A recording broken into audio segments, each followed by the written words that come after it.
So, good morning. You can see the Mount Canlaon here, very clear. So, here's the Mount Canlaon. See that?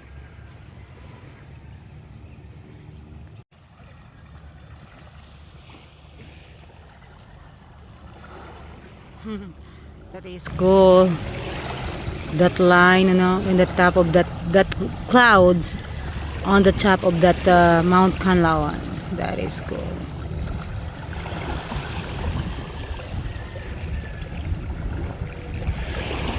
That's the really nice thing over in our beach here in the morning. You can see the sunrise, and in the evening you can see the nice sunset.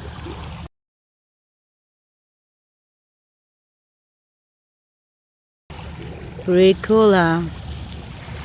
And the plane again. So there's always a flight this hour, yeah.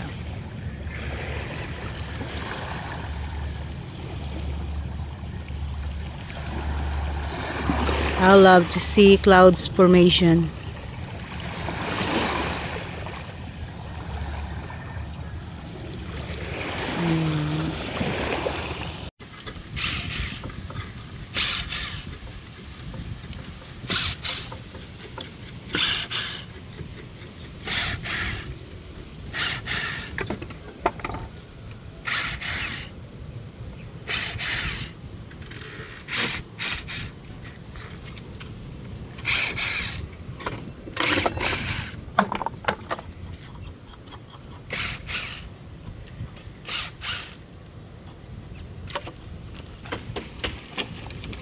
Well, good morning, everybody. The guys are here and getting busy. They're going to strip these forms right here, and then they're going to form that corner right down there. But they're also going to start forming this corner over here away from there. So I'll pan that slower. They're going to form around over here out to this corner here. What we're going to do is form that corner all at one time, because we're looking for that strength of having that 90 degree all in the one cast pour. So that's what they're going to be doing next, is that pour that little top right there, and they're going to cast this corner here, and then we'll move on out to each side of that. And they always try to think about those strong points where you've got T's and where you've got 90s like that and all. I've cast them together into one monolithic pour. That's the same thing here. This whole corner right here where they're working at is all poured around as one piece. Same thing here, this where this wall tees together here. You see that's all poured. You don't see no joints in that. See that and the inside wall right here, all poured together as one piece. Here again, all poured together as one piece from here down to here. All poured together as one piece right there. And then also this corner right here is poured right around the corner. So you have that good strong pillar on that corner right there of having that 90 degrees. And I say pillar, there's not a column or a pillar there, because these are cast concrete walls. It is a pillar. They're all load bearing. They are all load bearing, not like hollow block.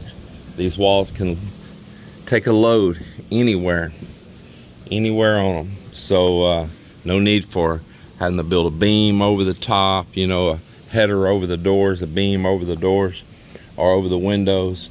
None of that. It is all cast right in. Simplistic. Yep, simplistic. Look here, ready for a light switch here. Ready for the TV. Ready for the mini fridge. Ready for the outlets by the bed with a light switch and little lights up by the bed on each side. And ready to cast the bed. Yep, simplistic.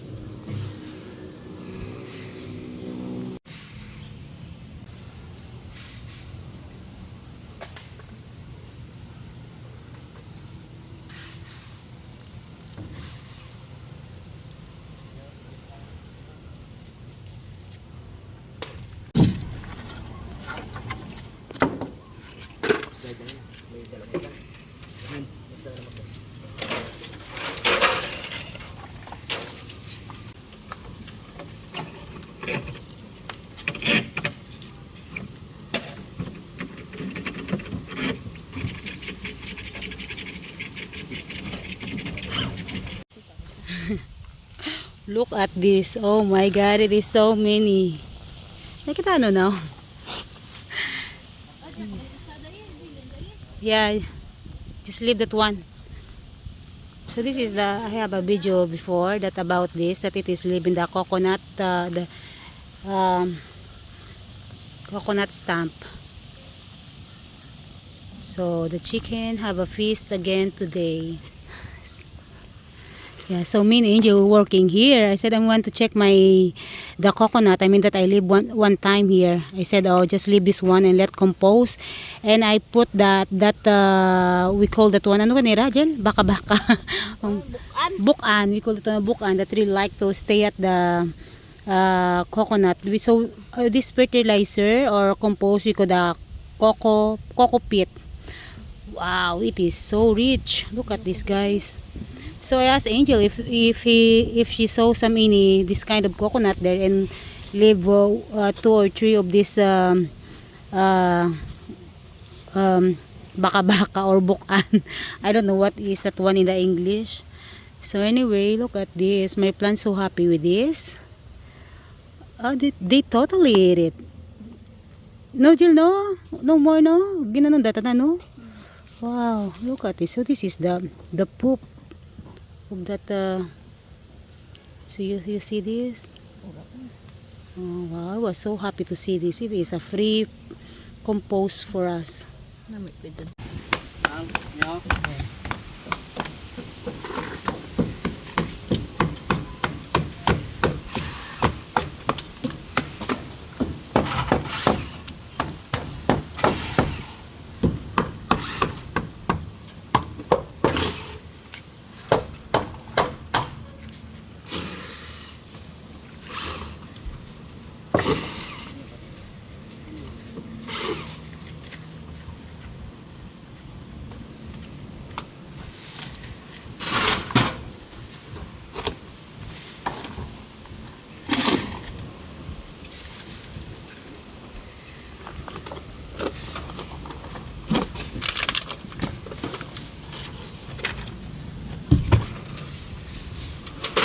Nice, nice. Nice, nice. You're gonna have to clear some space out in here to work, man. Yes, sir. It's dangerous. Yeah. Yeah. Before y'all do any more, I wish y'all clean this up here. I don't want nobody to trip and get hurt.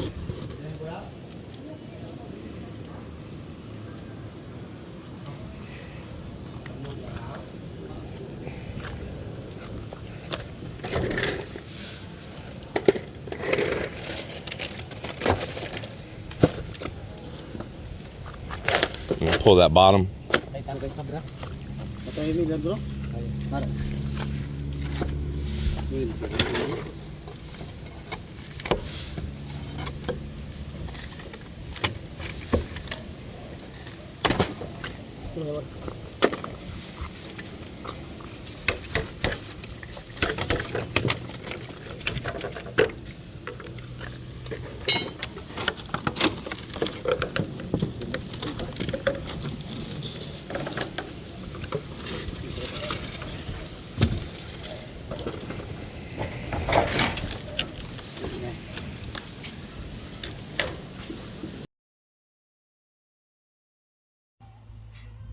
It's very pretty.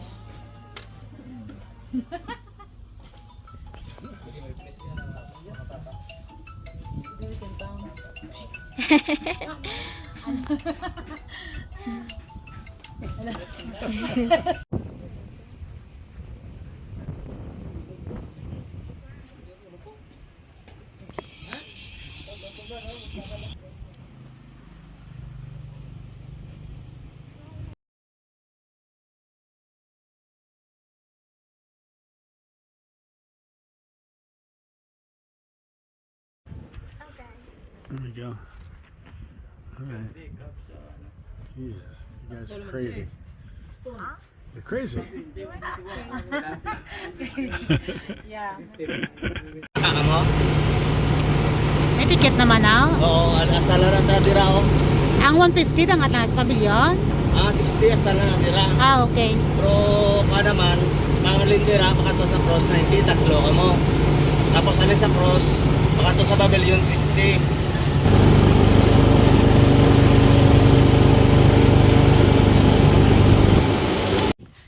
Finally, I'm back here with back here in Garin Farm Pilgrimage. I'm excited to go up there by my foot.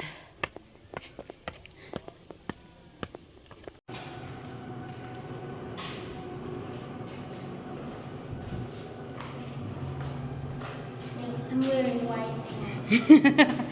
I'm wearing black. So, ganun lang pala. Short lang pala. Parang iba na, oh.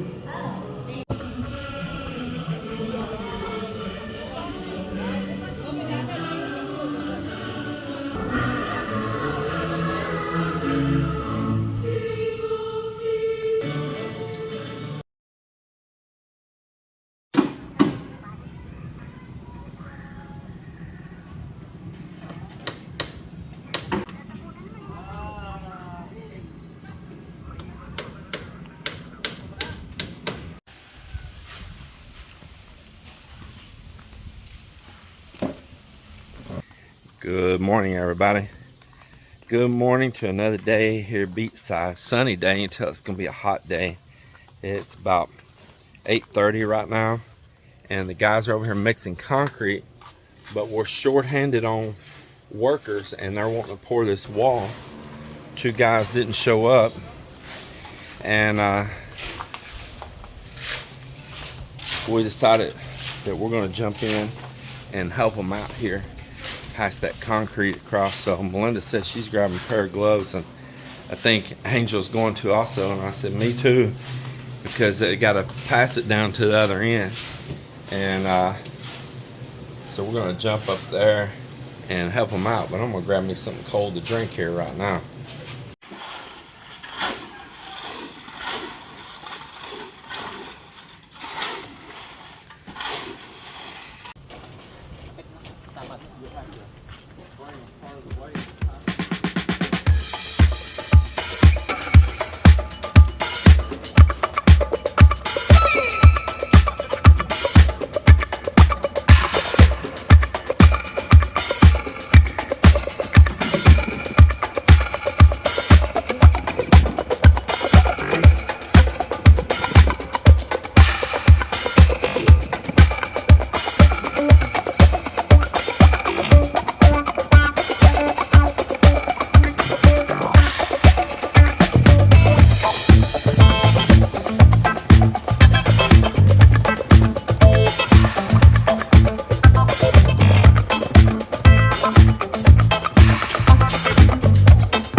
got me a little chick starter here, and I've got a little tilapia feed here. I'm not putting out very much. I don't have very many tilapia in there, and I don't want to spoil the water with a bunch of bad food. But I got just a few Rhode Island Reds that hatched, and we're gonna try another batch. I've got more eggs in there right now. My other incubator arrived from the U.S. in our ballot buying boxes, so I'm gonna do the next round in it.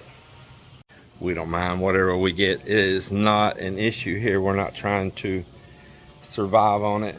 That incubator, the top got cracked. It's all taped up, but listen, that ain't the problem. No, it's holding the temperature good. It is the fact those eggs are not all fertile.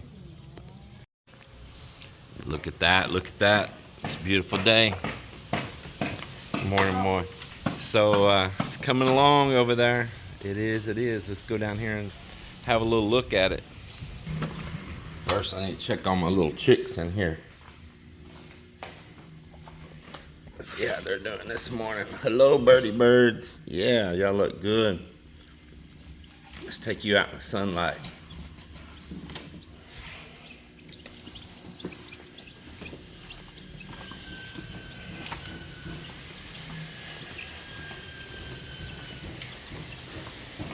Take you out here, you can get a little light. We'll get you some water here in just a minute.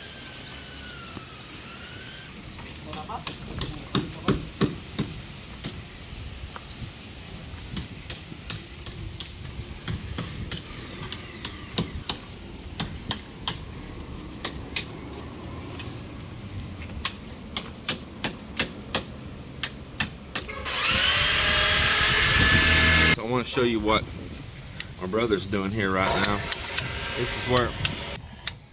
This is where we ended a wall, and they put a little cap on the end of it. They made these, they make the little cuts to go around the steel, because we need to end a pour there somewhere. So after we pour that, he's dressing that, but what he's doing is he's chipping that to rough it up, because it'll come out really smooth and slick, and that way we get a better bond. And usually we'll make it a little deeper right in the middle too.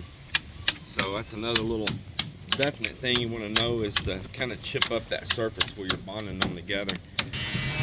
So I was unable to locate some additional white boxes, but we found these right here. Now these are also thick, but they do have a metal insert, and I want to talk about that. It does have a metal insert right in here, and the salt really corrodes those, but if cement gets in those, it messes it up too. That's why we had this tape on it. But that hole's filled right now, see? And that is grease. That is like wheel bearing grease that we put in. Yeah.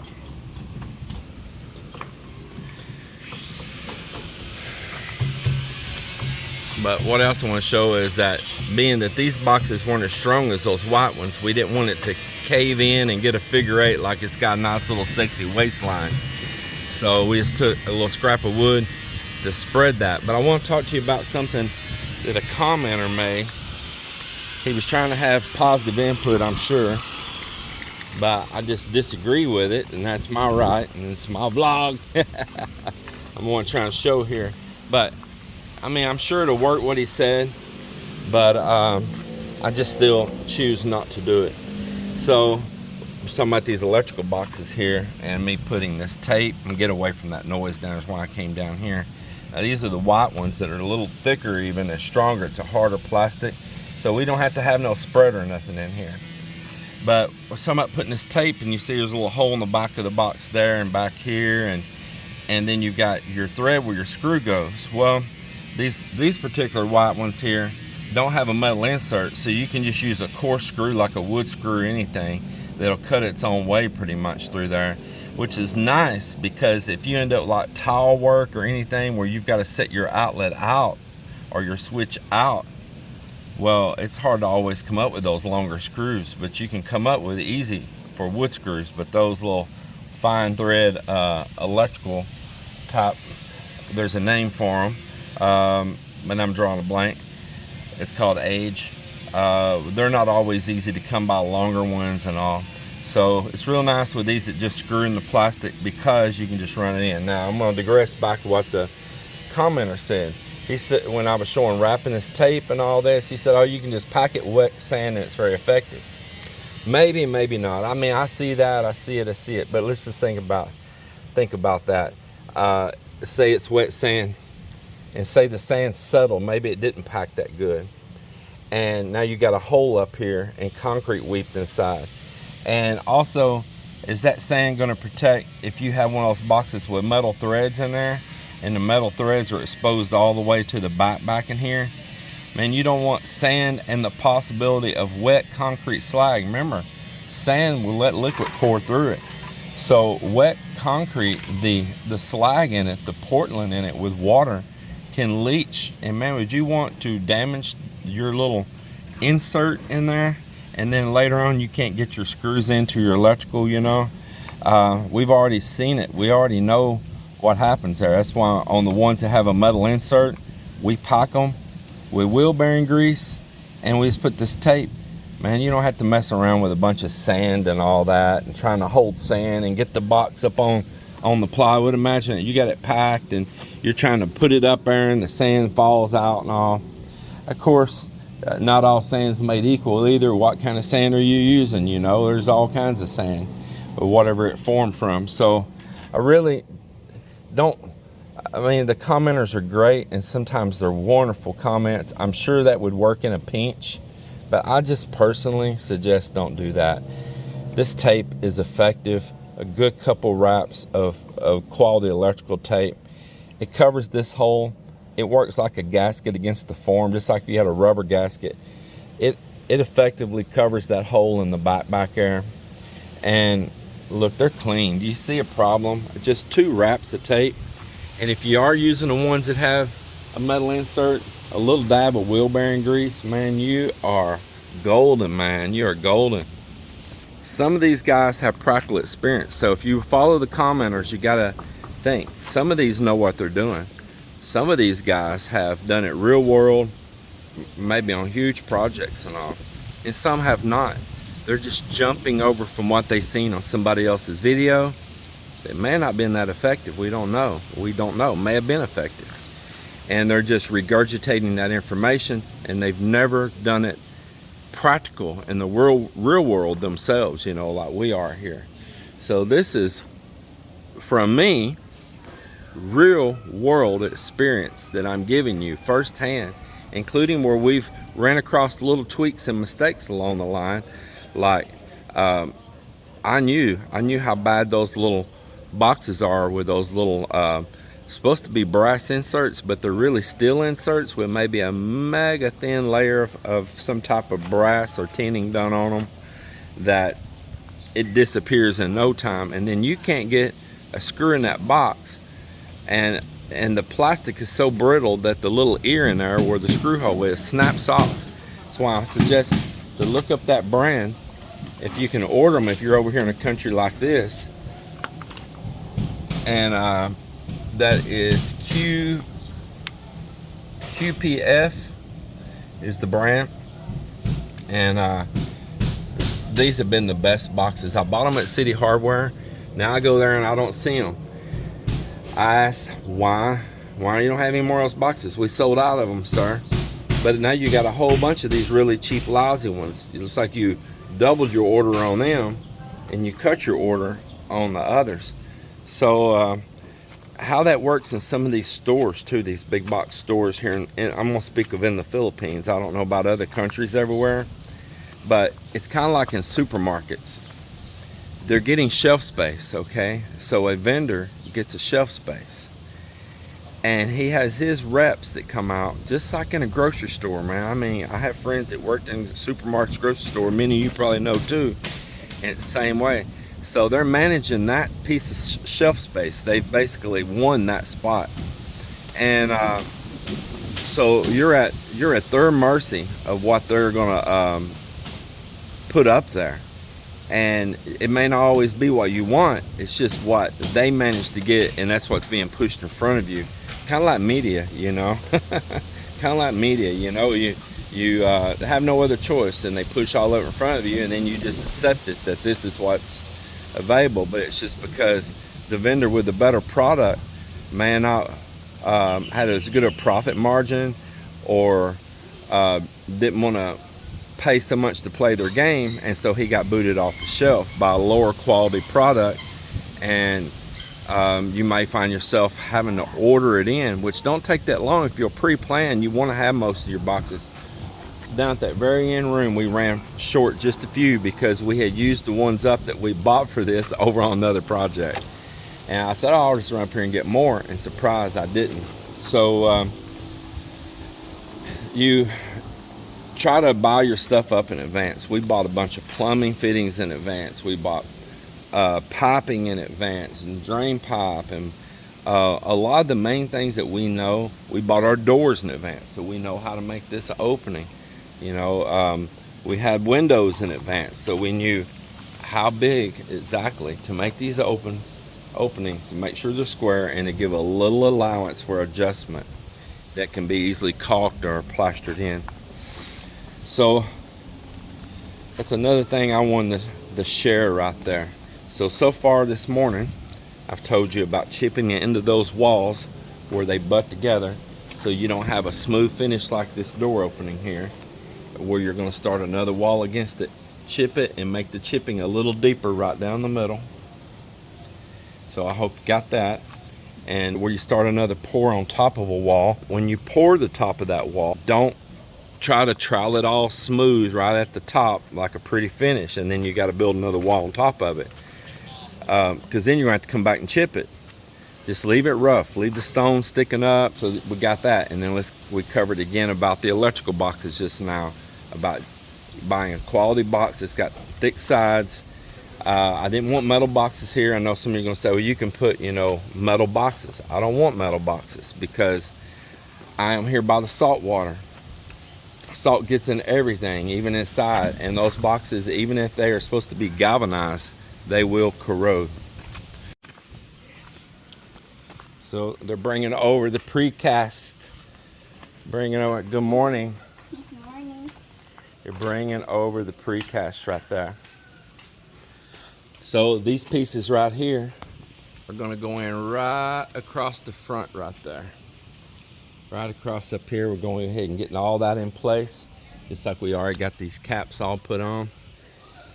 So pretty excited for that, man. That is going to look good. It's going to be another little finishing happening to the place here, and step by step, just start bringing it all together. We will soon be finished casting any of the big main walls. Another thing I suggest to you, try to get all your main places poured first, and save all those places that's going to involve a lot of chopping and mutilating your plywood towards the end if you can, so that you don't go through so many materials to build this. You got to be very methodical and think about those things. But all of these little chop places, as I call them, that's going to turn your plywood into little chunks and splinters, save that for later, after you've got your main casting done, if you can, if it's at all possible. So I'm going to drop another very important piece of information on you here, okay? And that's going to be your room dimensions, your wall sizes. You want to work, if you don't want to waste material, you want to work in segments that you're not going to have to chop your plywood up a lot. So for instance, here is an 8-foot sheet, and right there is where a 4-foot sheet. This is a 12-foot room. So an 8-foot and a 4-foot gave us our 12-foot room. We did not have to cut not even a 1/4 inch off of it. It's perfect. Then that sheet in full went somewhere else. And you want to plan for that, make your room sizes in increments like that. Now we do have some 2-foot sheets that we made down here. Right here, we have some 2-footers. And so we're basically working in 8s, 4s, and 2s. Now you can leave a sheet overhanging sometimes. So for instance, this corner here, 4-foot came out somewhere right around in here, and then we took one of those 2-foots. For instance, we didn't do that exactly on this wall. I'm just showing you can overhang it, and you could add that a 2-foot around by that door butt for the last little bit. Or what we did on this was an 8-foot sheet going out past the door butt. And so we got, you know, basically about 6 foot poured right there, and the remaining 2 foot just hung out over, screwed up against the door butt. But you want to work in those type of increments like that. It's just simple things. The more I tell you, don't mean it's more complicated. It's just more tidbits that you can start from the day that you're designing your structure and say, okay, I need to build this to where my room dimensions come out, and the increments that would be, you know, 8 foot plus 4 foot plus 2 foot or whatever, so you don't waste a whole bunch of wood. So the neighbor's getting the precast on right here. It's looking very nice too. Check that out. Looks so good. Yeah, looks so good.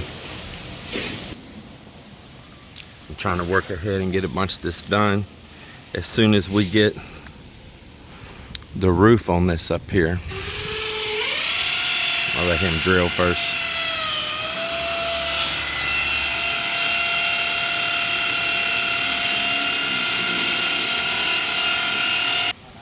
Just as soon as we get the roof on up here on this thing, we are going to be skim coating that underside right there and doing finishing touching on. I'm trying to work ahead on it as much as I can.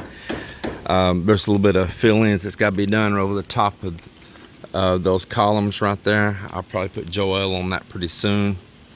Let him work in there getting those filled.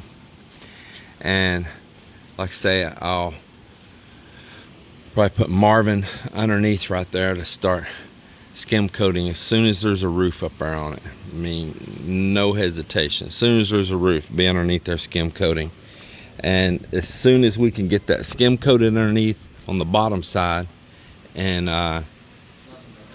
whatever we're going to do, if we're going to do any further texture or just leave it smooth and paint it, prime it and paint it, well, then I can work on the pool